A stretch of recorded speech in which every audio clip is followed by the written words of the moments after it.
Donc au XXIe siècle, on a accès à de l'information en temps réel absolument partout. Et donc les capacités qui ont fondé une bonne partie de l'éducation, comme la capacité à mémoriser ou la capacité à calculer, comme des machines font ça au moins aussi bien que nous, voire beaucoup mieux que nous, sont plus les seules, en tout cas pas certainement les plus importantes. Et donc on doit se développer d'autres capacités parce que aujourd'hui, on voit les progrès de la robotique, de l'intelligence artificielle, les problèmes de développement durable nous amènent à repenser la société en profondeur et donc, pour le coup, l'éducation, parce que quels seront les emplois de demain ? En fait, on ne le sait pas. La seule chose qu'on nous dit, c'est que la plupart des métiers qui existent aujourd'hui vont soit se réinventer, soit éventuellement même disparaître. Et donc, on a besoin de former des élèves non pas à des métiers d'hier, mais à peut-être même être créateurs de leur propre métier, à être créateurs de leur propre avenir.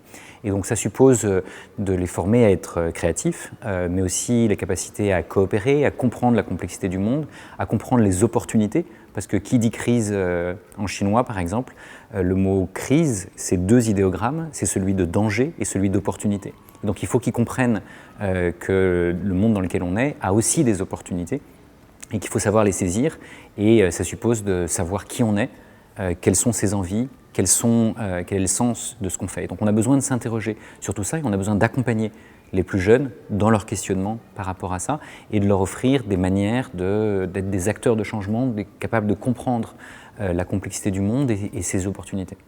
L'un des grands défis de l'école entre le 19e et le 20e siècle, ça a été une massification progressive. Il y a aujourd'hui 100 fois plus d'élèves qui passent le bac que du temps de mon grand-père, par exemple. Donc il y a, effectivement, la massification a été réussie, mais la question maintenant, c'est de personnaliser, de permettre à chacun de développer son talent. Et ça suppose de comprendre chacun et de permettre à chacun de trouver des opportunités.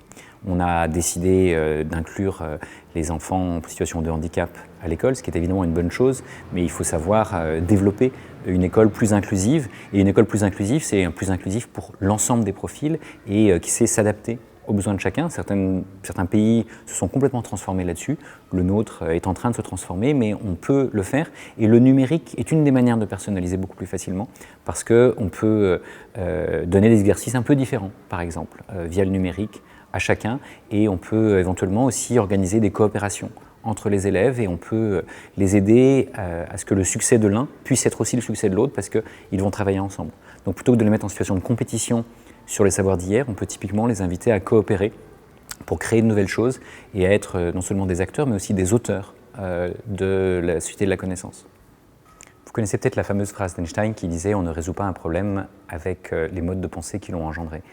Je pense que c'est l'une des raisons pour lesquelles on a besoin d'impliquer les plus jeunes, parce qu'eux-mêmes n'ont pas été façonnés par les modes de pensée d'hier et leur créativité et leur naïveté par certains côtés leur permettent de penser des solutions assez radicalement différentes. Et donc si on veut identifier d'autres solutions, il y a plusieurs manières, mais il faut certainement changer de cadre et changer de mode de pensée et éventuellement inviter les plus jeunes à le faire, mais aussi regarder comment d'autres gèrent le même genre de problème parce qu'ils ont peut-être inventé des solutions qui sont complémentaires de celles qu'on peut connaître, voire radicalement différentes. Et il y a un joli proverbe qui dit un, deux, l'infini, c'est un proverbe chinois, et ce proverbe dit voilà, quand on n'a qu'un seul système, on a du mal à en penser un deuxième. Mais quand on en a vu deux, on peut en penser une infinité d'autres, parce qu'on a compris qu'il y avait différentes manières de faire. Et à partir du moment où on sait qu'il y a différentes manières de faire, on peut être beaucoup plus créatif et on peut en inventer toujours plus.